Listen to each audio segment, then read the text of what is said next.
Les lourdes bottes des commandos marines martelaient la terre cuite par le soleil de la base opérationnelle avancée Chapelle, leur rire fendant la chaleur afghane comme des éclats d'obus.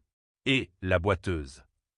Maître principal Martinez, 100 kilos de muscles et d'arrogance enveloppés dans un treillis bariolé, cria à travers le camp. Sa voix portait le genre de mépris habituellement réservé aux combattants ennemis. Pourquoi tu ne te traînerais pas jusqu'à la cuisine pour préparer du café pour les vrais guerriers? Les zones de combat ne sont pas des terrains de jeu pour les estropiés. Rachel Moreau s'arrêta au milieu de sa foulée, ajustant le sac à dos militaire usé sur son épaule sans se retourner. Sa jambe gauche traînait visiblement lorsqu'elle se déplaçait, l'uniforme félin délavé flottant sur sa silhouette frêle. Le groupe d'opérateurs spéciaux éclata de rire, la regardant lutter pour maintenir son équilibre sur le sol inégal. Le capitaine de frégate Luc Hérisson, commandant de l'unité avancée du commando Hubert, s'avança hors du groupe, sa main reposant nonchalamment sur son HK 416F immaculé. Du renseignement, ricana-t-il, le son aigu et moqueur. D'une gratte-papier qui ne peut même pas marcher droit. Fais demi-tour, ma belle. Laisse le vrai travail à ceux d'entre nous qui peuvent vraiment se battre. Rachel se retourna enfin, ses yeux marron foncé se fixant sur ceux d'Hérisson avec une intensité qui tua son rire un instant. Quelque chose vacilla dans ses yeux, quelque chose qui fit se hérisser les poils sur sa nuque, mais cela passa rapidement et elle se détourna, continuant son pénible trajet vers le centre de commandement. Ce qu'aucun d'eux ne savait, c'est que dans les 24 heures, la radio hurlerait des mots qui glaceraient leur sang et briseraient chaque supposition qu'ils avaient faite sur la femme boiteuse qu'ils avaient rejetée comme étant sans valeur. Si vous sentez déjà cette tension monter, en regardant quelqu'un être rejeté et moqué alors que des vies pourraient être en jeu, n'hésitez pas à aimer cette histoire et à vous abonner pour plus de récits de héros cachés. Cela m'aide à continuer à vous apporter ces récits puissants où les sous-estimés deviennent inoubliables. Maintenant, retournons à la BOA Chapelle, où l'avertissement de Rachel est sur le point d'être ignoré avec des conséquences dévastatrices. La porte du centre de commandement résista lorsque Rachel la poussa. Son côté gauche affaibli, rendant même les tâches simples difficiles. À l'intérieur, la climatisation offrait un soulagement bienvenu de la chaleur de 43 degrés Celsius. Mais le frisson qu'elle ressentit venait d'une toute autre source. Le colonel Bernard se tenait à la tête de la table de briefing tactique, entouré des chefs d'équipe de diverses unités, y compris Hérisson et ses commandos. Des cartes de la province de Coste couvraient chaque surface, des marqueurs rouges indiquant l'activité ennemie récente. Rachel serrait une chemise cartonnée, son contenu étant le résultat de 3 semaines d'analyse minutieuse. Elle avait remarqué des schémas dans les rapports de patrouille que d'autres avaient manqués, des changements subtils dans les mouvements locaux, des absences inexpliquées dans des villages qui avaient été amicaux quelques mois auparavant. Le genre de détails qui se perdaient dans le train-train quotidien des opérations, mais qui pouvaient faire la différence entre la vie et la mort. « Mon colonel », commença-t-elle, sa voix rauque à cause de l'air sec et du peu d'usage qu'elle en faisait la plupart des jours. Elle ne parlait presque à personne. « Je dois vous montrer quelque chose concernant le secteur 7. » Hérisson se déplaça pour lui bloquer le passage avant qu'elle ne puisse atteindre la table. De près, elle pouvait sentir l'odeur du tabac et de l'huile d'arme qui semblait imprégner chaque opérateur spécial sur le théâtre d'opération. « C'est un briefing tactique, pas l'heure du compte, » dit-il, sa voix basse et menaçante. « Les estropiés n'ont pas leur place ici. » Le mot la frappa comme un coup physique, mais Rachel avait enduré pire. Elle essaya de le contourner, mais il se décala pour la bloquer à nouveau, un sourire cruel jouant sur ses lèvres. Le colonel Bernard leva les yeux des cartes, son visage buriné montrant de l'irritation face à l'interruption. Son regard passa d'Hérisson à Rachel, notant sa claudication, son insigne du dépôt de ravitaillement, la façon dont elle favorisait son côté droit. D'un geste dédaigneux de la main, il scella son sort. « Moreau, si vous avez des rapports logistiques de routine, déposez-les au commissariat. Ce briefing est réservé au personnel combattant. » L'accent mis sur combattant était clair. Elle n'avait pas sa place. La chemise lui parut peser une tonne dans ses mains alors que Rachel se retirait de la pièce, les ricanements des guerriers assemblés la suivant à l'extérieur. Elle laissa l'analyse sur le bureau du poste de contrôle, sachant qu'elle y resterait probablement, non lue, jusqu'à ce qu'il soit trop tard. Pour elle, le trajet jusqu'au dépôt de ravitaillement était une marche de 20 minutes dans son état, chaque pas envoyant des élancements de douleur dans sa jambe endommagée. Elle avait fait ce trajet des centaines de fois depuis son arrivée à Chapelle il y a 6 mois, reléguée à compter les munitions et à vérifier les inventaires pendant que d'autres se battaient. Le flashback la frappa sans avertissement, comme toujours, déclenché par le bruit des rotors d'un hélicoptère qui s'activait sur l'aire de trafic. Soudain, elle n'était plus en Afghanistan, mais 2 ans en arrière, allongée dans la poussière tandis que sa jambe gauche brûlait d'une agonie incandescente. L'EEI avait été parfaitement placé, attendant son convoi comme un prédateur patient. Elle pouvait encore sentir l'odeur de la cordite et du caoutchouc brûlé, entendre encore le caporal-chef Thomas hurler le nom de sa mère alors que sa vie s'écoulait sur le sol afghan. Le médecin avait dit qu'elle avait eu de la chance, que l'éclat avait manqué l'artère fémorale de quelques millimètres. De la chance. Comme s'il y avait quoi que ce soit de chanceux à regarder son observateur mourir pendant que vous êtes allongée, impuissante, votre fusil de sniper projeté à 6 mètres par l'explosion. Rachel ajusta l'attelle de compression médicale spécialisée sur sa jambe gauche. Cette technologie orthopédique avancée, développée à l'origine pour les athlètes de combat, était désormais la dotation standard pour les blessures graves sur le champ de bataille. Les analgésiques militaires qu'elle avait pris ce matin, des opioïdes sur ordonnance 10 fois plus puissants que les variantes civiles, touchaient à peine les lésions nerveuses de l'explosion de l'EEI. Pourtant, ses mains restaient parfaitement stables alors qu'elle inventoriait les armes. Une contradiction qu'Elena remarqua immédiatement. « C'est la 3e fois que tu nettoies ce fusil cette semaine », observa la caporale Elena Vasquez, en posant une caisse de fourniture médicale. La jeune infirmière avait des yeux bienveillants et des manières douces qui la distinguaient des guerriers endurcis qui peuplaient Chapelle.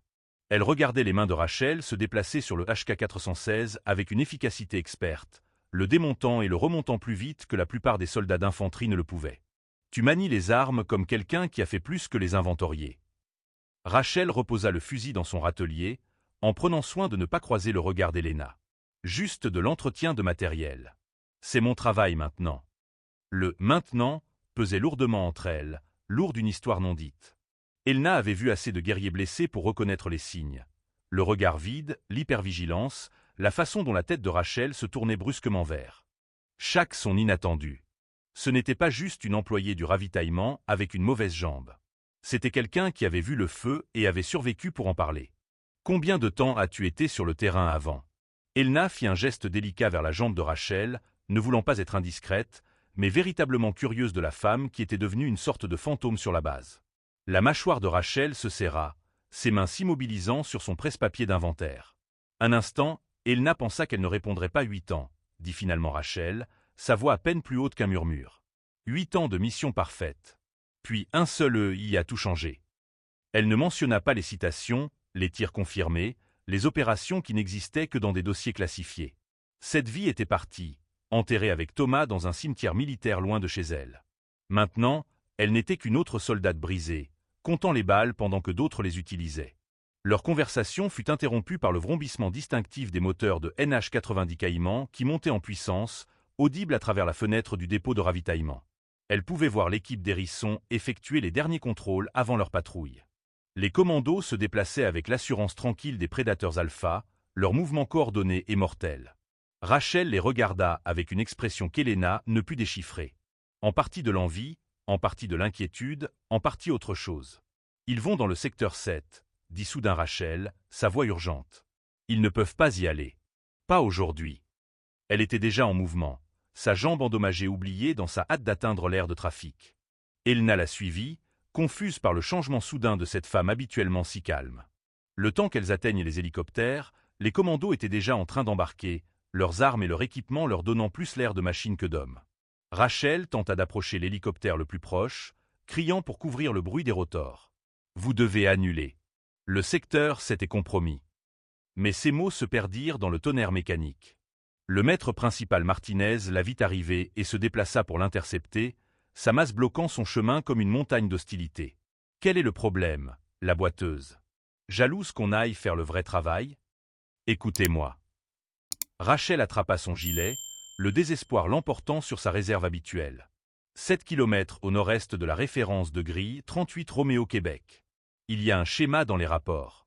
Martinez la repoussa avec assez de force pour l'envoyer s'étaler dans la poussière. Sa mauvaise jambe céda et elle tomba lourdement, la poussière s'élevant autour de sa forme prostrée. Les commandos dans l'hélicoptère rirent et la montrèrent du doigt, certains faisant des gestes obscènes. « Reste à terre ou est ta place ?» gronda Martinez, l'enjambant pour monter à bord du NH-90. « Laisse le combat à ceux d'entre nous qui peuvent se tenir droit. » Le souffle descendant de l'hélicoptère la bombarda de sable et de débris alors qu'il décollait, le son de leur rire étant d'une manière ou d'une autre audible même par-dessus le bruit des rotors. Rachel se releva avec l'aide d'Elena, ses yeux suivant les hélicoptères alors qu'ils viraient vers l'est, en direction des montagnes. Elle resta là longtemps après qu'ils eurent disparu, ses lèvres bougeant dans ce qui ressemblait à une prière. « 7 kilomètres au nord-est, » murmura-t-elle, ses mots emportés par le vent. Il marche droit dans une zone de mise à mort. L'adjudant-chef Colin avait observé la scène depuis le parc automobile, ses mains tachées de graisse oubliée alors qu'il regardait l'interaction. Quelque chose dans la façon dont la femme bougeait, la façon dont elle avait essayé de les avertir, titillait sa mémoire. Il en était à son 3e séjour dans le pays, avait travaillé avec assez de personnel des opérations spéciales pour reconnaître les signes. Alors qu'il s'approchait des 2 femmes, son regard fut attiré par quelque chose. Une cicatrice sur le poignet de Rachel, partiellement visible là où sa manche s'était relevée pendant sa chute. « C'est une drôle de cicatrice », dit-il d'un ton conversationnel, aidant Elna à remettre Rachel complètement debout. On dirait presque une brûlure de corde, le genre qu'on se fait en descendant en corde lisse d'un hélicoptère en urgence.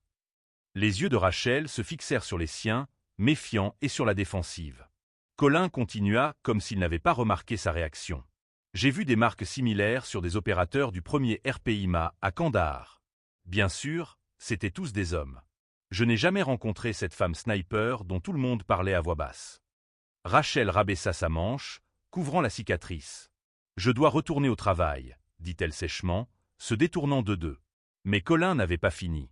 Il y avait quelque chose chez elle, sa façon de se déplacer malgré sa blessure, la façon dont ses yeux avaient suivi la trajectoire de vol de l'hélicoptère avec une précision tactique. Il avait entendu des histoires, des légendes en fait, sur une femme sniper qui avait été rattachée aux forces spéciales. Œil de fantôme, il l'appelait. 312 tirs confirmés, plus que n'importe quel autre sniper français sur le théâtre. Mais elle était morte il y a 2 ans dans une attaque à l'EEI. Tout le monde le savait, n'est-ce pas? 3 heures. C'est le temps qu'il a fallu pour que les pires craintes de Rachel se matérialisent. Elle était en plein inventaire lorsque la première transmission radio crépitante coupa le bavardage de routine. Contact, contact, troupe au contact. La voix était aiguë d'adrénaline et de peur, ponctuée par le crépitement distinctif des tirs de Kalachnikov en arrière-plan. Rachel laissa tomber son presse-papier, le cliquetis métallique se perdant dans le chaos soudain qui éclata sur la base. Le centre de commandement explosa en un pandémonium contrôlé. La voix du colonel Bernard tonna par-dessus le bruit, ordonnant à la force de réaction rapide de se préparer pour un départ immédiat. Les opérateurs radio travaillaient furieusement pour établir des communications claires avec la patrouille prise à partie. À travers les parasites et les tirs, des fragments d'informations peignaient un tableau sinistre. Prenons des tirs nourris depuis des positions élevées. Multiples blessés, nous sommes cloués au sol. Rachel fit irruption dans le centre de commandement, sa claudication oubliée dans son urgence. « Grille 38 Roméo Québec 7521 » cria-t-elle par-dessus le bruit. Ils sont dans une embuscade en fer à cheval avec des champs de tir superposés depuis la ligne de crête. Toutes les têtes dans la pièce se tournèrent pour la regarder. Comment pouvait-elle connaître les coordonnées exactes? Comment connaissait-elle la configuration tactique de l'ennemi? Le capitaine Maurice, l'officier des opérations, la poussa physiquement vers la porte. C'est une urgence tactique. On n'a pas besoin de magasinière qui joue aux soldats. Sa poussée la fit trébucher, sa mauvaise jambe manquant de céder.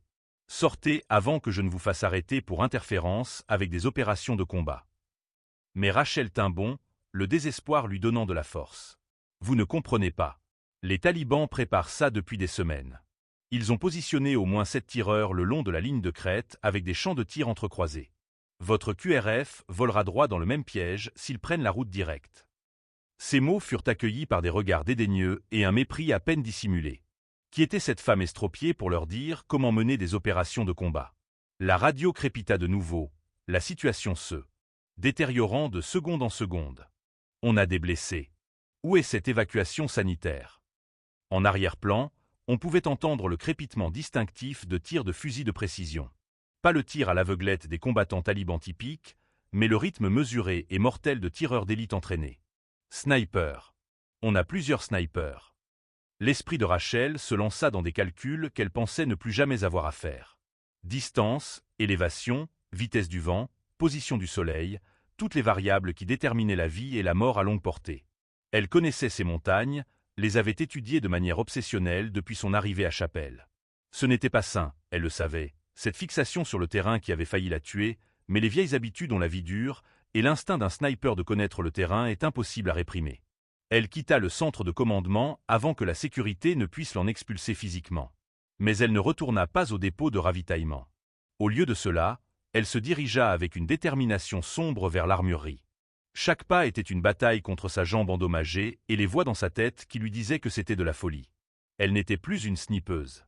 Elle était brisée, inutile, une hache has-been comptant les jours jusqu'à sa réforme médicale. Mais c'étaient ses frères d'armes là-bas, même s'ils l'avaient traité comme de la saleté. Il ne méritait pas de mourir. Le caporal Dubois montait la garde à l'armurerie, un jeune marsouin avec plus de fierté que de bon sens. Il se plaça devant la porte alors que Rachel approchait, sa main se déplaçant vers son arme de poing. « Armurerie interdite au personnel non combattant », récita-t-il, appréciant clairement sa petite parcelle d'autorité. « Les armes sont pour les guerriers, pas pour les estropiés qui ne peuvent même pas se tenir droit. » Le mot « estropié » déclencha un autre flashback, mais cette fois Rachel le repoussa. Elle pouvait entendre la voix de Thomas aussi clairement que s'il se tenait à côté d'elle. Cible acquise. Vent 3 clics à droite. Envoi. Elle avait pressé la détente et à 900 mètres de là, un commandant taliban s'était effondré au sol. Thomas avait été le meilleur observateur avec qui elle ait jamais travaillé, capable de lire les vents comme de la poésie. L'EI l'avait emporté et l'avait laissé derrière, une blague cosmique de survie. « Je dois entrer », dit Rachel calmement, sa voix portant une acuité qui fit inconsciemment reculer Dubois d'un pas. Mais sa formation reprit le dessus, et il resta ferme. « Ça n'arrivera pas retourner compter les pansements ou je ne sais quoi que vous faites. » Le mépris dans sa voix était absolu. Dans son monde, l'efficacité au combat se mesurait à la perfection physique. Une femme boiteuse n'avait pas sa place à toucher les outils de la guerre. La regarder lutter pour monter ses escaliers pendant que cette sniper attend dans les montagnes, sachant qu'elle est la seule à pouvoir les arrêter. Que feriez-vous à sa place? Risqueriez-vous tout malgré la douleur? Laissez un commentaire ci-dessous sur une fois où vous avez dû faire vos preuves contre tous les doutes. Vos histoires inspirent cette communauté. Tout comme les actions de Rachel sont sur le point de choquer tout le monde à Chapelle, voyons comment une femme avec une claudication devient la force la plus mortelle sur ce champ de bataille. Elna apparut comme par magie, portant une caisse de fourniture médicale qui nécessitait une attention immédiate dans la zone de stockage de l'armurerie. « Réquisition d'urgence », dit-elle à Dubois, agitant des papiers à l'allure officielle qui pouvaient ou non être légitimes. Le caporal Moreau m'assiste.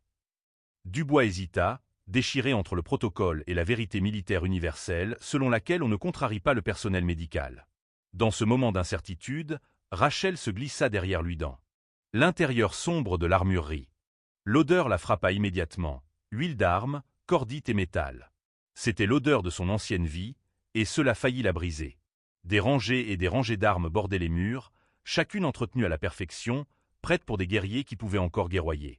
Rachel passa devant les fusils modernes, les HK-416F rutilants et les Scarache que les opérateurs spéciaux affectionnaient. Dans un coin reculé, oublié et négligé, elle trouva ce qu'elle cherchait. Le FRF-2 était vieux selon les standards militaires, un dinosaure à verrou à une époque de précision semi-automatique. Mais Rachel connaissait ce fusil. Elle en avait porté un comme celui-ci pendant des années avant de passer à des systèmes plus modernes. Ses mains bougeaient sans pensée consciente, vérifiant la culasse, examinant le canon, vérifiant l'état de l'arme. Il avait été entretenu, mais pas utilisé. La couche de poussière racontait cette histoire. Les snipers modernes voulaient des fusils semi-automatiques avec des chargeurs plus grands. Seuls les tireurs de la vieille école appréciaient encore la précision mécanique du FRF-2. À travers la lunette de repérage militaire spécialisée avec ordinateur balistique intégré et capteurs environnementaux, Rachel calculait les vitesses du vent à travers les couches thermiques de la vallée. Cet équipement de surveillance avancée du champ de bataille, conçu à l'origine pour les observateurs avancés d'artillerie, lui donnait maintenant des données en temps réel sur les conditions atmosphériques qui affecteraient chaque tir à une portée extrême. Sa tablette tactique affichait des superpositions topographiques que la plupart des unités ne pouvaient pas se permettre, une technologie qui transformait les montagnes en une solution de tir tridimensionnelle. Elle sélectionna des munitions de match, chaque cartouche inspectée et parfaite. Ses mouvements étaient rapides et sûrs malgré la douleur constante de sa jambe. La mémoire musculaire était une chose puissante. Son corps se souvenait de ce que son esprit essayait d'oublier. Alors qu'elle chargeait le fusil, l'adjudant-chef Colin apparut à l'entrée. Les ayant suivis depuis le parc automobile, il observa la scène. Rachel avec le fusil de sniper, Elna montant la garde, Dubois l'air confus et dépassé. « Je sais qui vous êtes », dit Colin calmement, passant devant Dubois pour tendre à Rachel une carte de tir pour les montagnes autour du secteur 7. Œil de fantôme. J'étais à la BOA Anaconda quand vous avez abattu cette cible de grande valeur à 2100 mètres. Je l'ai vue à travers la lunette de repérage. Les mains de Rachel s'immobilisèrent sur le fusil, son secret, soigneusement gardé pendant 2 ans, s'effondrait autour d'elle. Œil de fantôme est morte, dit-elle sèchement, sans le regarder. Morte dans une attaque à l'EEI avec son observateur. Colin l'étudia un long moment, puis se dirigea vers une armoire de rangement et en sortit un sac de transport et un tapis de tir. Peut-être bien, acquiesça-t-il en lui tendant l'équipement. Mais ces gars là-bas ont besoin de la personne que vous êtes maintenant. Allez faire ce que vous faites de mieux. La tour nord était la structure la plus haute de la BOA Chapelle, un poste de garde qui offrait une vue imprenable sur les montagnes environnantes. Elle exigeait aussi de monter 4 volets d'escalier, une tâche herculéenne pour quelqu'un avec des lésions nerveuses et une jambe partiellement reconstruite.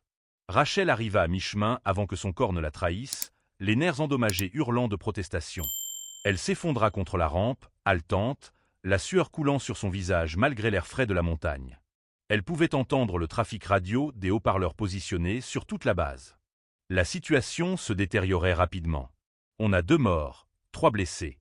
Où est ce putain de soutien? La voix d'Hérisson, habituellement si confiante et méprisante, était aiguë de stress. En arrière-plan, le crépitement des tirs de sniper continuait son rythme mortel. Il se faisait démanteler par des professionnels, et tout le monde le savait. Elna la trouva là, ayant abandonné son prétexte avec Dubois pour la suivre. Sans un mot, l'infirmière sortit une seringue et administra un blocage nerveux directement dans la hanche de Rachel.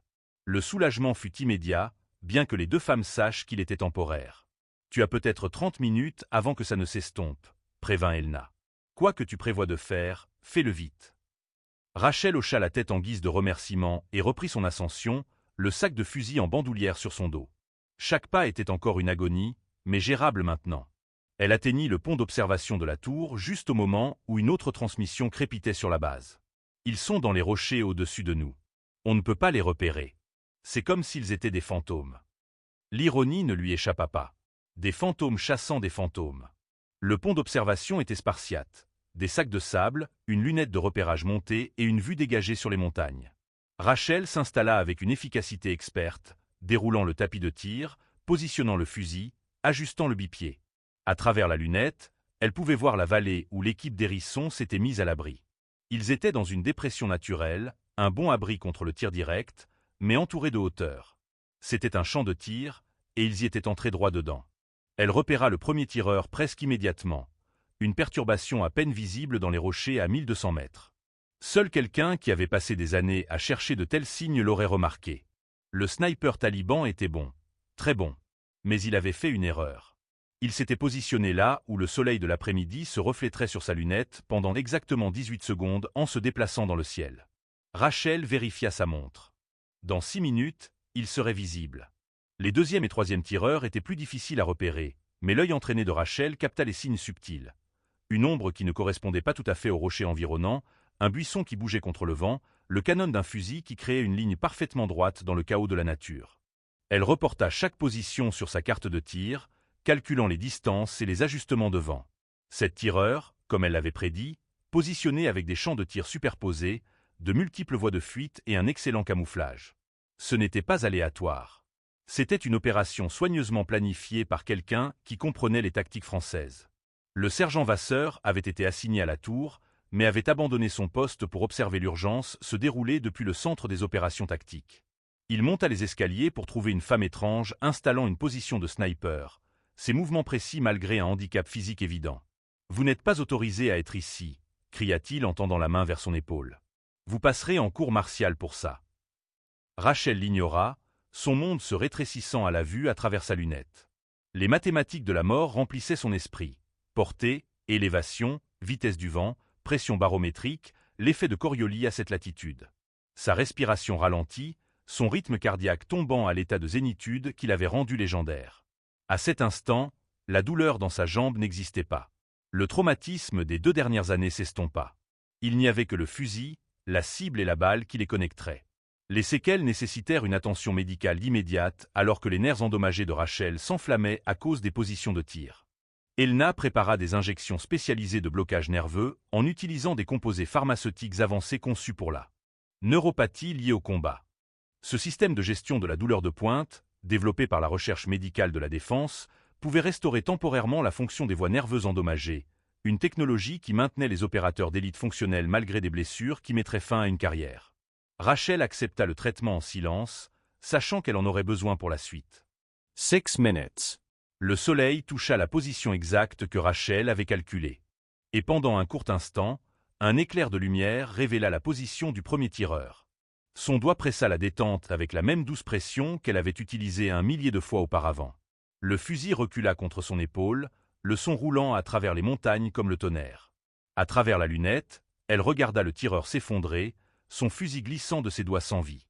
La radio explosa de bavardages. Qu'est-ce que c'était? Qui tire? Sniper ennemi à terre.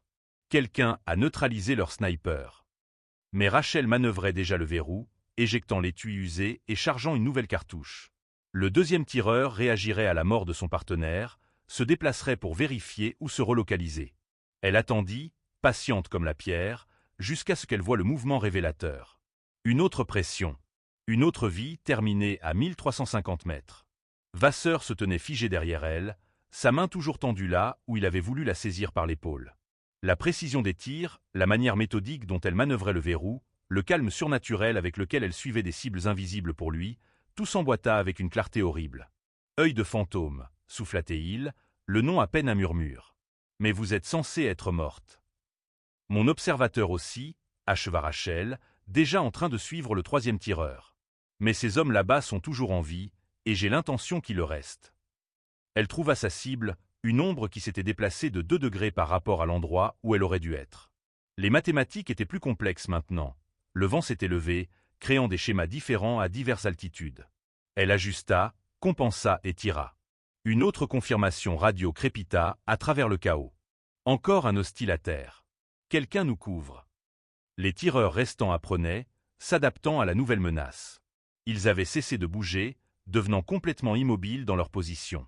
C'est devenu un jeu d'attente mortelle. Celui qui bougerait le premier mourrait. Rachel comprenait intimement ce jeu. Elle y avait joué à Fallujah, à Kandahar, dans une douzaine d'autres endroits où la patience signifiait la survie. Sa jambe endommagée hurlait de protestation alors qu'elle tenait sa position, mais elle enferma la douleur dans une boîte verrouillée de son esprit. 20 minutes passèrent, 30. Les commandos restaient cloués au sol, incapables de bouger sans s'exposer aux tireurs restants. La force de réaction rapide maintenait sa position, attendant que la menace des snipers soit neutralisée avant de s'engager dans un sauvetage. Chaque seconde qui passait augmentait les chances que les blessés meurent d'hémorragie. Rachel pouvait entendre leurs appels radio désespérés, suppliant pour une évacuation sanitaire, pour du soutien, pour un miracle. Le quatrième tireur fit son erreur à la 32e minute. Il s'était caché derrière une formation rocheuse à 1400 mètres, parfaitement dissimulée. Mais le corps humain n'est pas conçu pour rester complètement immobile indéfiniment. Il déplaça son poids, juste d'1 centimètre, pour soulager un muscle endolori. C'était suffisant. Le tir de Rachel le toucha en plein torse, la lourde balle de match provoquant une mort instantanée à près d'1,5 km d'air libre. 3 de moins, 4 à faire. Mais ces 4 derniers étaient les meilleurs, les plus disciplinés. Ils avaient appris de la mort de leurs camarades, comprenaient qu'ils faisaient face à un tireur d'une compétence extraordinaire. Le ton des communications radio des commandos avait changé. L'émerveillement se mêlait à un espoir désespéré. Qui que vous soyez, continuez à tirer, la voix d'Hérisson, dépouillée de son arrogance habituelle. On a des blessés qui ont besoin d'une évacuation immédiate. Rachel repéra le 5e tireur par accident. Un oiseau, dérangé par quelque chose, s'envola d'un buisson qui aurait dû être vide. Elle tira une balle à travers le feuillage sans voir sa cible, faisant confiance à son instinct et à 20 ans d'expérience. La radio confirma ce que sa lunette ne pouvait pas, un de plus à terre. Ça fait 5 snipers hostiles éliminés. Le calcul devenait plus difficile maintenant. Le soleil se déplaçait, changeant les ombres et les motifs lumineux qu'elle avait mémorisés. Son blocage nerveux s'estompait, envoyant des élancements d'agonie dans sa jambe à chaque battement de cœur. Elna était montée dans la tour, préparant une autre injection, mais Rachel lui fit signe de ne pas le faire. La douleur pouvait être une ancre, la maintenant dans le présent au lieu de la perdre dans les souvenirs de Thomas et des véhicules en feu. Le 6e tireur se révéla par orgueil. Il avait réussi à se frayer un chemin vers une position supérieure, gagnant de l'altitude à la fois sur les commandos et sur la tour de Rachel. C'était un mouvement tactique brillant qui aurait réussi contre presque n'importe quel autre sniper. Mais Œil de fantôme n'avait pas survécu à 312 engagements précédents par chance. Elle avait repéré son mouvement dans sa vision périphérique, avait déjà calculé sa destination probable. Quand il s'installa dans sa nouvelle position, elle l'attendait. Le tir était incroyablement difficile. 1520 mètres en montée avec un vent de travers qui variait à 3 altitudes différentes. Elle réussit quand même. Maintenant venait la partie la plus difficile. Le 7e tireur, le chef, était lui-même un fantôme. Rachel avait suivi le schéma des tirs, les décisions tactiques, le positionnement des autres tireurs. Ce n'étaient pas des talibans ordinaires. C'était quelqu'un d'entraîné, peut-être par l'ISI pakistanais ou par des conseillers étrangers. Il serait le mieux caché, le plus patient, celui qui attendait qu'elle fasse une erreur. Elle le trouva en pensant comme lui. Où se positionnerait-elle si elle dirigeait cette embuscade? Quel endroit offrirait les meilleurs champs de tir tout en maintenant un camouflage maximal? Là, une petite dépression dans la ligne de crête, invisible d'en bas, mais avec des lignes de vue claires sur la position des commandos. Elle ne pouvait pas le voir, mais elle savait qu'il était là. L'impasse dura encore 40 minutes. Les commandos blessés mouraient à petit feu, leurs appels radio devenant plus faibles. La QRF s'impatientait, prête à se lancer quel que soit le risque. Et quelque part dans cette dépression, un tueur attendait qu'Œil de Fantôme révèle sa position avec un autre tir. C'était une équation mortelle sans bonne solution. Rachel fit son choix. Elle tira dans la dépression, ne s'attendant pas à toucher, mais espérant provoquer un mouvement. Rien. Elle tira à nouveau, promenant ses tirs sur le site probable de la cache. Au 4e tir, elle le vit. Un minuscule tressaillement, un canon de fusil se déplaçant de 5 cm. C'était tout ce dont elle avait besoin. Sa balle suivante trouva sa cible, et la radio éclata de joie. Tous les snipers hostiles neutralisés. Zone sécurisée. QRF en approche. Elle se recula du fusil, son corps tremblant d'épuisement et de douleur. 7 tirs, 7 morts à des portées qui repoussaient les limites du possible. En 12 minutes de tirs réels répartis sur près de 2 heures, elle avait sauvé toute l'équipe de commando. Mais l'effort lui avait coûté cher. Sa jambe était en feu, sa vision se brouillait à cause de la tension. Elle sentit les mains d'Elena sur ses épaules, entendit l'infirmière appeler à l'aide. La nouvelle se répandit dans la BOA Chapelle comme une traînée de poudre. Quelqu'un avait éliminé 7 snipers ennemis à portée extrême, sauvant l'équipe d'Hérisson d'une mort certaine. Les commandos étaient évacués, blessés mais vivants. Et le tireur? Le tireur était Œil de Fantôme, la légende, le mythe. La femme que tout le monde pensait, morte il y a 2 ans dans une explosion d'EI qui avait fait les gros titres. Le temps que les NH-90 se posent sur l'aire d'atterrissage, une foule s'était rassemblée. Les commandos furent débarqués, d'abord 3 blessés, dont 2 dans un état critique mais stable grâce aux infirmiers de combat. Hérisson sortit en dernier, son uniforme déchiré et taché de sang, son visage un masque de choc et d'épuisement. Il parcourut la foule du regard jusqu'à ce qu'il trouve ce qu'il cherchait. Le personnel du centre de commandement lui avait dit où trouver sa sauveuse. Rachel était aidée à descendre de la tour par Elna et Colin, sa jambe gauche à peine fonctionnelle après l'effort. Elle avait remis son treillis félin délavé, ressemblant à nouveau à la magasinière brisée que tout le monde avait méprisée. Mais Hérisson avait vu les tirs, avait observé à travers sa lunette de repérage des tirs impossibles trouver leur cible avec une précision mécanique. Il savait ce qu'il regardait. La foule s'écarta à son approche, tout le monde sentant que quelque chose de mémorable se passait. Hérisson s'arrêta à 1 mètre de Rachel, ses yeux observant son état.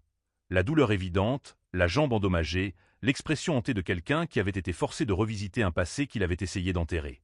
Puis, à la vue de toute la base, le capitaine de frégate Luc Hérisson du commando Hubert posa un genou à terre. « Vous nous avez tous sauvés, dit-il, sa voix rauque d'émotion. Je suis désolé. Je suis tellement putain de désolé pour tout. » Les excuses n'étaient pas seulement pour les moqueries d'aujourd'hui. C'était pour chaque affront, chaque commentaire dédaigneux, chaque fois qu'il avait traité comme moins qu'humaine à cause de sa blessure. La sincérité dans sa voix était indubitable, et elle brisa quelque chose dans la foule qui observait. Le maître principal Martinez s'avança, sa carcasse massive semblant soudain plus petite.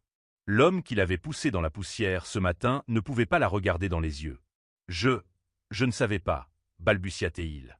Si j'avais su qui vous étiez. » Rachel le coupa d'un geste sec. « C'est ça le problème, maître principal. Vous n'auriez pas dû avoir besoin de savoir qui j'étais. Vous devriez traiter tout le monde avec respect, peu importe leur état. » Le colonel Bernard apparut, ayant couru du centre de commandement dès que les rapports furent confirmés. Son visage buriné montrait un mélange complexe d'émotions, honte, admiration, confusion. « Moreau. Œil de Fantôme. Pourquoi ne nous avez-vous rien dit? Votre dossier dit que vous avez été tué au combat.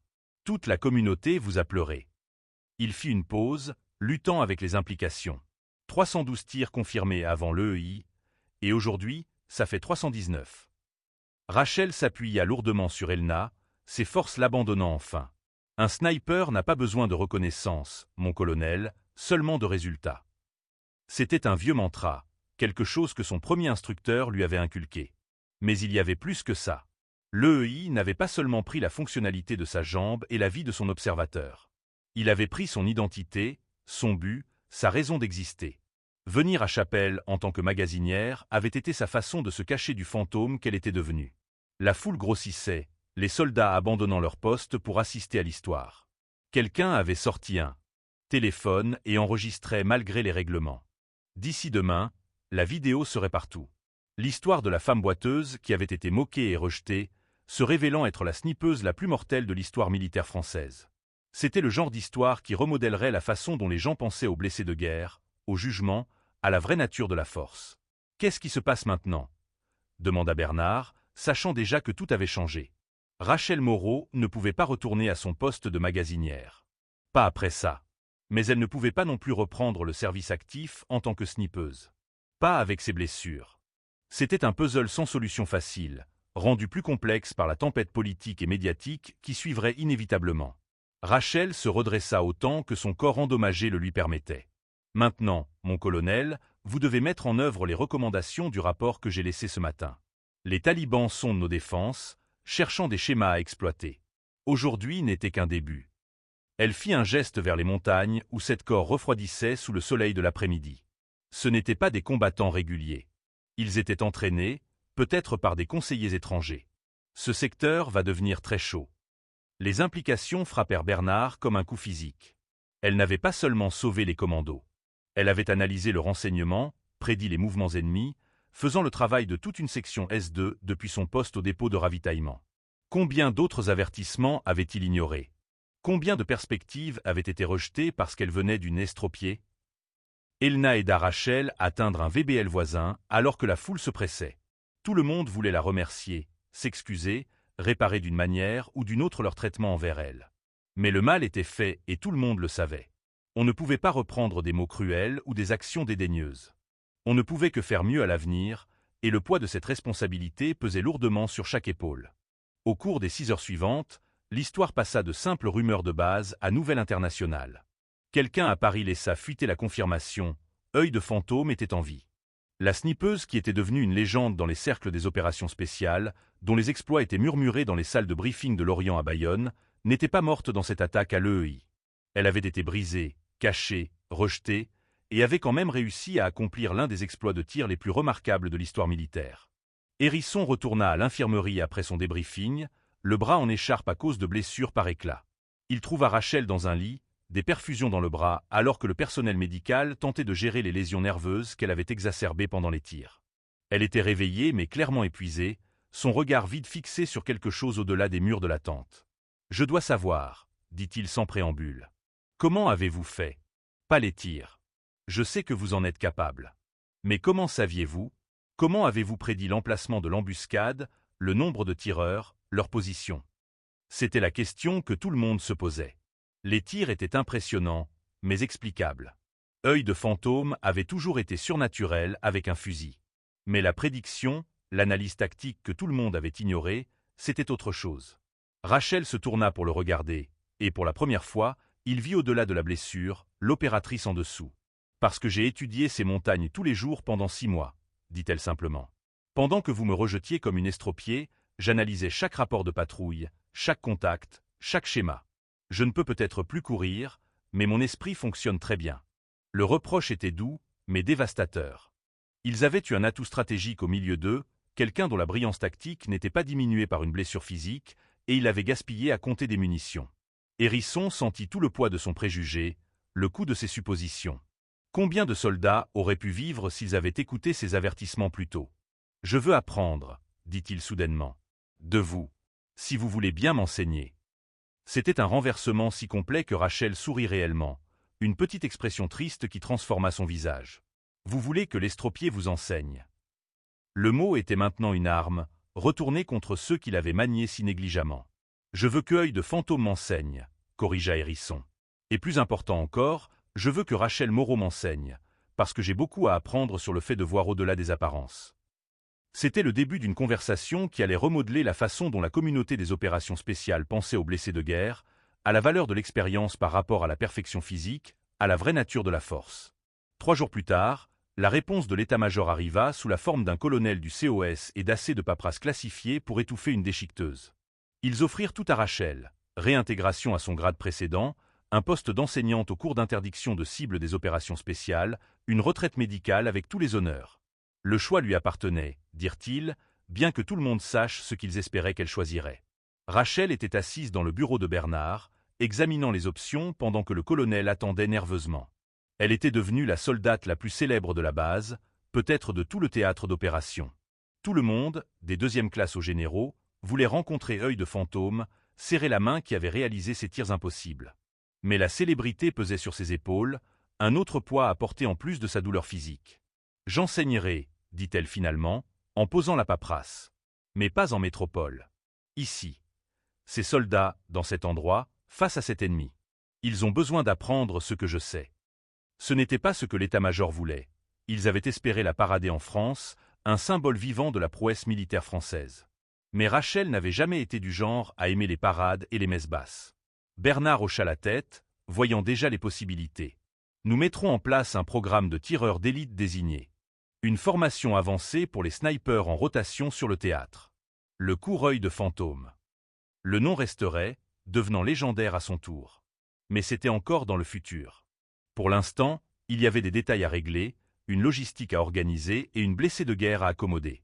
La première classe se réunit 2 semaines plus tard. 12 étudiants, dont Hérisson et 3 autres commandos qui avaient demandé des places. Ils se rassemblèrent dans une salle de classe qui avait été hâtivement convertie à partir d'une zone de stockage, leurs yeux suivant la femme qui entra avec une canne, sa démarche toujours inégale mais déterminée. Elle portait un treillis avec une simple bande patronymique, Moreau. Pas de grade, pas d'insigne, rien pour indiquer que c'était la snipeuse la plus létale de l'histoire française. « Oubliez tout ce que vous pensez savoir sur le tir à longue distance », commença-t-elle sans préambule. « Je ne suis pas ici pour vous apprendre à tirer. N'importe quel instructeur compétent peut le faire. Je suis ici pour vous apprendre à penser. » Elle se dirigea vers un tableau blanc couvert de cartes topographiques et de données météorologiques. Le sniper taliban qui a monté cette embuscade était bon, très bon. Mais il a commis 3 erreurs critiques de positionnement. Quelqu'un peut-il les identifier? Silence. C'étaient des tireurs expérimentés, des hommes qui avaient fréquenté les meilleures écoles de snipers au monde. Mais aucun d'eux ne voyait ce qu'elle voyait. Rachel commença à décortiquer l'embuscade avec une précision chirurgicale, expliquant les lignes de vue et les angles morts, les signatures thermiques et les ombres acoustiques.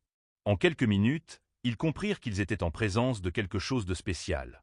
Pas seulement une adresse au tir supérieur, mais un esprit tactique qui opérait à un autre niveau. Au cours des mois suivants, le court œil de fantôme devint la formation la plus recherchée du théâtre d'opération. Rachel leur apprit des choses qu'aucun manuel ne couvrait. Comment lire l'histoire écrite dans le gravier des rangées, comment utiliser les cris des oiseaux locaux comme système d'alerte précoce, comment se positionner non seulement pour le tir mais pour l'effet psychologique sur les forces ennemies.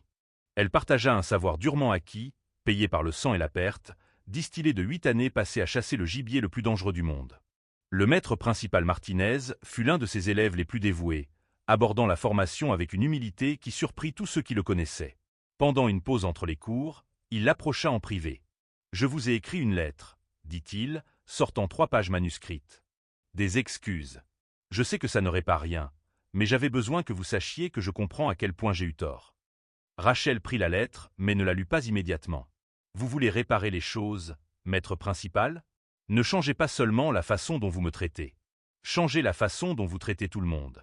Le prochain blessé de guerre qui passera par ici, la prochaine personne qui a l'air différente ou qui bouge différemment, souvenez-vous de ce sentiment. » C'était une leçon qui allait se propager, changeant la culture de la base de manière subtile mais importante. 6 mois après l'embuscade, le programme de formation œil de fantôme avait produit 30 tireurs d'élite avancés qualifiés. L'activité des snipers talibans dans la région avait chuté à presque rien, en partie à cause des capacités de contre-sniping améliorées, mais surtout à cause de l'effet psychologique. La mythologie d'œil de fantôme s'était répandue à travers les réseaux ennemis, traduite en chuchotements pachto et d'ari sur la femme qui pouvait tuer à des distances impossibles, qui voyait à travers les montagnes et ne manquait jamais. Rachel se tenait sur la même tour où elle avait effectué ses 7 tirs, regardant le soleil se coucher sur les montagnes afghanes. Sa jambe ne guérirait jamais complètement, Les lésions nerveuses étaient trop étendues. Mais elle avait trouvé un nouveau but, une façon de continuer à servir malgré ses limites. En bas, une cérémonie de remise de diplôme avait lieu. Une autre classe de snipers, formée selon ses normes exigeantes, prêt à porter le combat à l'ennemi. Elna la rejoignit sur la tour, portant 2 tasses de café. L'infirmière était devenue plus qu'une soignante. Elle était devenue une amie, l'une des rares personnes qui voyaient Rachel comme plus que sa légende. Bernard a reçu une autre demande de Paris, dit-elle en lui tendant une des tasses.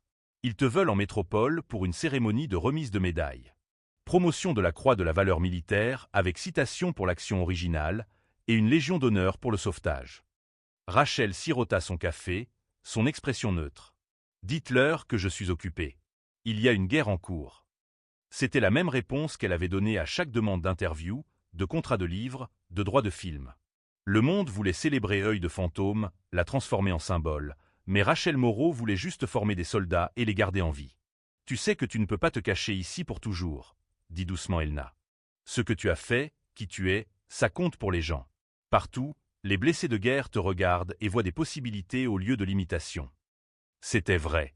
Des lettres arrivaient à la base, transférées de l'hôpital Percy et d'autres établissements médicaux. Des soldats blessés qui avaient trouvé de l'espoir dans son histoire, qui avaient décidé de se battre pendant leur rééducation parce qu'Œil de Fantôme avait prouvé que briser ne signifiait pas inutile. Rachel posa son café et sortit une photo usée de sa poche. Elle la montrait avec Thomas sur une base de feu à Kandahar, tous deux jeunes et intacts, souriant à l'appareil photo avec la confiance facile des non-initiés. Elle la portait toujours, un rappel de ce qui avait été perdu.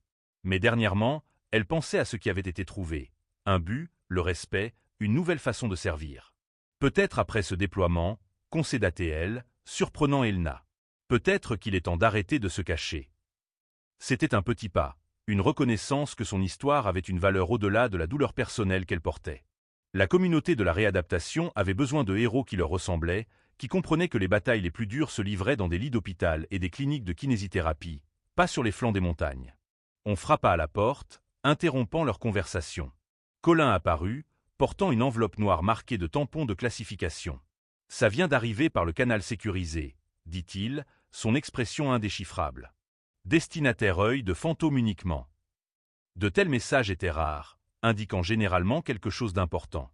Rachel prit l'enveloppe, notant le sceau du ministère des Armées et les marquages supplémentaires qui indiquaient le plus haut niveau d'habilitation. À l'intérieur se trouvait une seule feuille de papier et un ensemble de coordonnées. Le message était bref. Vos compétences uniques sont requises pour une affaire de sécurité nationale.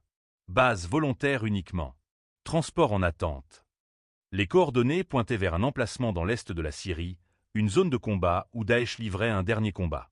C'était le genre de mission qui exigeait une précision chirurgicale, le genre où un seul tir pouvait changer le cours d'une bataille. Rachel fixa le papier, sentant le poids de la décision. Son enseignement était précieux, mais c'était quelque chose que seule elle pouvait faire. Malgré ses blessures, malgré la douleur qui était sa compagne constante, elle était toujours Œil de Fantôme. La question était de savoir si cela suffisait encore, si le tribut physique valait l'avantage tactique qu'elle pouvait fournir. Elle regarda ses élèves en bas, de jeunes hommes et femmes qui avaient appris à voir le champ de bataille à travers ses yeux. Ils étaient bons, s'améliorant chaque jour. Mais ils n'étaient pas elle. 319 tirs confirmés créaient une sorte d'expertise terrible qui ne pouvait être enseignée, seulement gagnée. Et quelque part en Syrie, des vies françaises pourraient dépendre de cette expertise. Quand le transport part-il ? Demanda-t-elle à Colin, sa décision prise. Il vérifia sa montre. Décollage dans 4 heures si vous y allez. Ils auront tout l'équipement dont vous avez besoin sur place. Les détails de la mission viendraient plus tard, mais elle pouvait déjà l'imaginer. Terrain urbain, variables multiples, un tir que d'autres avaient jugé impossible. C'était pour cela qu'elle était née, même si son corps se rebellait à cette idée.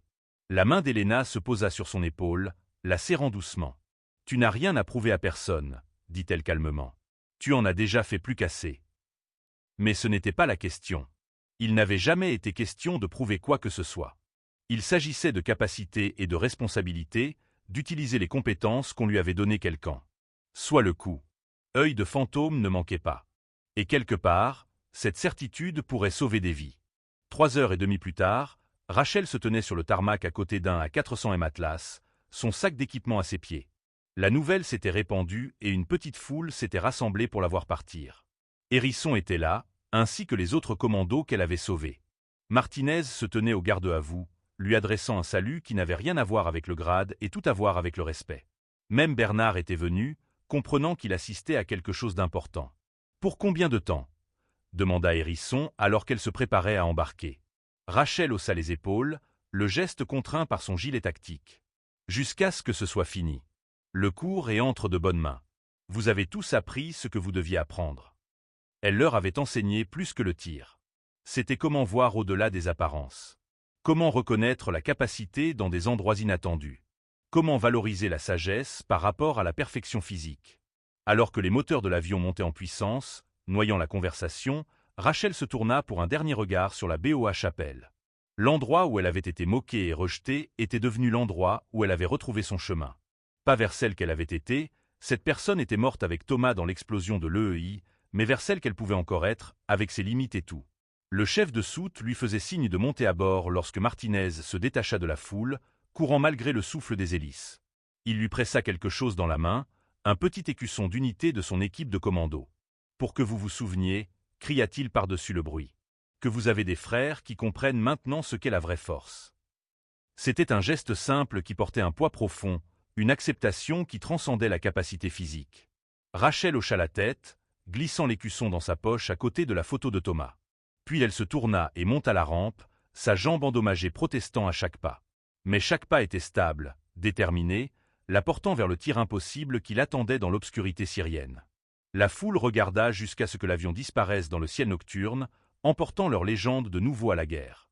Dans les semaines qui suivirent, des rumeurs filtrèrent par les canaux classifiés. Une cible de grande valeur éliminée à une distance qui aurait dû être impossible. Une unité française extraite sous un feu de couverture qui semblait venir de nulle part et de partout à la fois.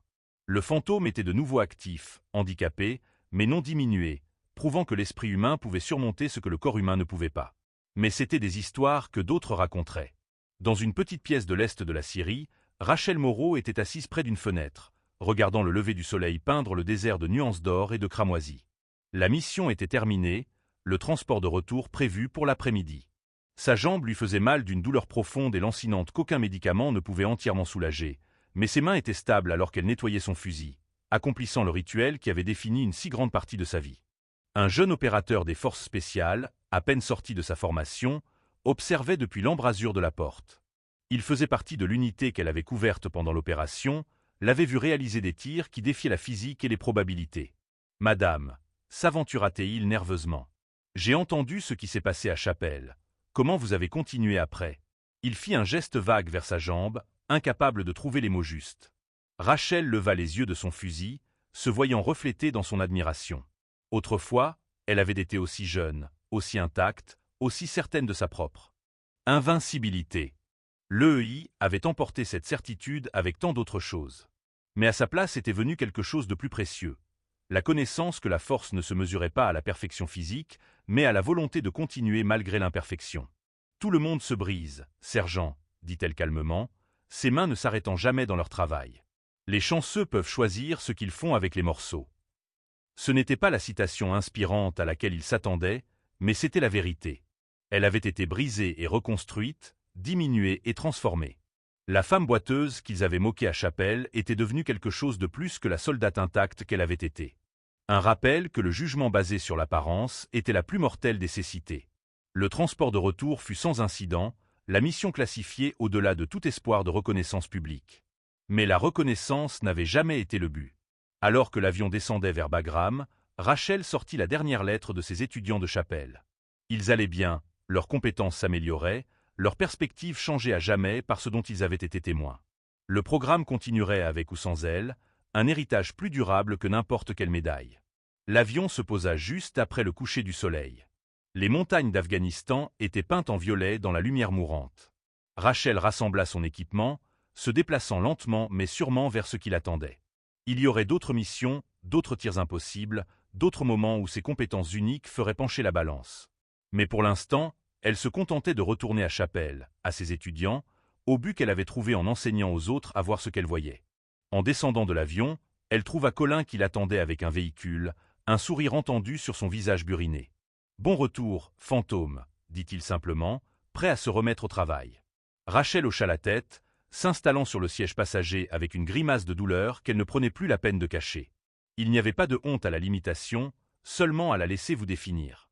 Le trajet de retour vers Chapelle fut silencieux, les lumières de la base devenant plus vives à mesure qu'ils approchaient. Quelque part dans ces lumières se trouvaient des soldats qui vivraient grâce à ce qu'elle leur enseignait, qui verraient des menaces que d'autres manqueraient, qui se souviendraient que la vraie force se présentait sous de nombreuses formes. C'était suffisant, plus que suffisant. Dans ces quartiers ce soir-là, Rachel trouva une autre enveloppe noire qui l'attendait sur son bureau. Elle faillit ne pas l'ouvrir, fatiguée des missions, des requêtes et du poids d'être un symbole. Mais le devoir était une habitude trop profondément ancrée pour être ignorée. À l'intérieur se trouvait une seule photographie, une classe de snipers à l'école d'infanterie, tenant une bannière sur laquelle on pouvait lire « Inspiré par œil de fantôme ». En dessous, une simple note « Grâce à vous, nous n'avons pas abandonné. Merci ». Elle fixa la photo un long moment, voyant son propre parcours se refléter dans ses jeunes visages. Ils connaîtraient leurs propres victoires et défaites, leurs propres moments de triomphe et de perte, mais ils iraient de l'avant en sachant que se briser ne signifiait pas la fin, que la limitation ne signifiait pas l'inutilité, que parfois la plus grande force était simplement de refuser d'arrêter. Rachel posa la photo sur son bureau, à côté de celle d'elle et de Thomas. Ses doigts s'attardèrent sur les deux cadres, traçant les bords où le passé et le futur se rencontraient dans le moment présent. Les jeunes soldats se tenaient fiers et déterminés, leurs visages non marqués par les dures réalités qui les attendaient. Thomas lui souriait depuis 6 ans, figé pour toujours dans ce moment avant que tout ne change. Passé et futur, perte et espoir. Le fantôme qu'elle avait été et l'enseignante qu'elle était devenue. Tout cela contenu dans 2 simples photographies qui racontaient l'histoire d'un voyage mesuré non pas en distance, mais en transformation. Dehors, la BOA Chapelle s'installait dans sa routine nocturne. Les rotations de garde changeaient, les hélicoptères exécutaient leurs balais mécaniques sur l'aire de trafic, et quelque part dans les baraquements, ces étudiants nettoyaient probablement leurs armes ou étudiaient des cartes de tir. Demain, il y aurait de nouveaux étudiants, avides et arrogants à parts égales, certains de tout savoir sur la précision à longue distance jusqu'à ce qu'elle leur montre tout ce qu'il leur restait à apprendre. Il y aurait de nouveaux défis, les tactiques insurgées évoluaient constamment, et elle devait garder une longueur d'avance. De nouvelles façons de prouver que l'esprit humain pouvait transcender les défaillances du corps, que la sagesse et l'expérience pouvaient compenser les limitations physiques. Sa jambe lançait sa pulsation familière, un métronome de douleur qui était devenu aussi partie d'elle que sa respiration. Le médecin disait qu'elle poussait trop, que les lésions nerveuses ne feraient qu'empirer avec le temps. Mais le temps était quelque chose que les soldats en zone de combat ne pouvaient pas se permettre de gaspiller. Chaque leçon enseignée, chaque perspective partagée, chaque petit ajustement qui aidait un tireur à trouver sa cible. Ces choses se propageaient, sauvant des vies de manière qui ne pourrait jamais être entièrement mesurée. Ce soir, cependant, elle était simplement assise dans l'obscurité silencieuse, une guerrière au repos. Pas vaincue, pas brisée malgré ce que les autres pouvaient voir, mais transformée en quelque chose de différent, de nécessaire. Les cérémonies de remise de médailles pouvaient attendre. La reconnaissance pouvait attendre. La fin du monde pour son histoire pouvait attendre. Ce qui importait était ici, maintenant, dans ce moment d'acceptation tranquille. Chaque pas douloureux depuis ce cratère de EI jusqu'à ce bureau en avait valu la peine, car il avait mené à un but qu'elle n'avait jamais attendu. Elle se pencha en arrière dans sa chaise, fermant les yeux, sentant le poids des 2 photographies veiller sur elle. Demain apporterait ses propres batailles, ses propres tests de volonté et d'endurance. Mais elle les affronterait comme elle l'avait toujours fait. Un tir, une leçon, une vie sauvée à la fois. Les balles ne se soucient pas de vos cicatrices. Elles ne se soucient que de votre visée. Et œil de fantôme ne manquait jamais. Elle savait que chaque pas douloureux en avait valu la peine. Chaque moment de moquerie enduré. Chaque regard dédaigneux surmonté. Chaque tir impossible réalisé malgré des mains qui tremblaient à cause des lésions nerveuses quand elle ne tenait pas un fusil.